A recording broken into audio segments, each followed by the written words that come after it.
Welcome back to a combined Shades Off on Thursday morning at Monmouth Park.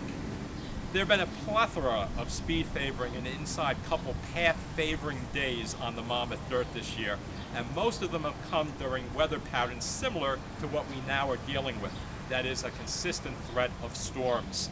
The combination of moisture and constant sealing of the surface likely has created the racing conditions we've seen so far this season.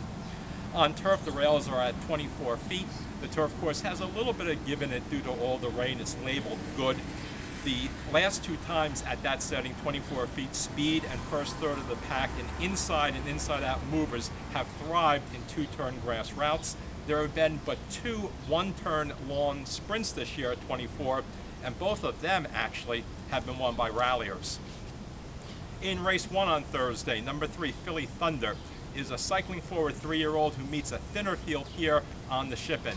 Both of his key rivals could be vulnerable, with one coming off a long layoff and the other possibly due for a regression. In race 2, number 7, Legendary Pal, showed some pace despite a slow start off the bench versus seasoned open foes. She continues to work well and takes a significant drop into a state-bred race. The early daily double play is the 3-5-1 with the 7. In race 5, number 9, Special, needs some help from the racing surface. Hopefully for him, it at least plays fairly to closers, but he could be very well set up by weak pace horses after having no chance on a very dull rail versus better at Park's last out. Number 3, Bob and Ron, can improve on harrowed footing. In race 8, number 3, Paranda, has improved a lot recently on turf despite seldom getting any pace help. She could get some today. Number 2, Cosmic Energy, can move back forward with more rest, third race off a layoff.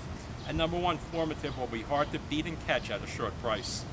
In race 10, the grade 3 Jersey Shore, number 3, Res Judicata, had decent run 2 back on a very dull rail in a greater quality Preakness Day race at Pimlico, and tightened up, dropping down to optional non-winners at 2 company last out at Penn National.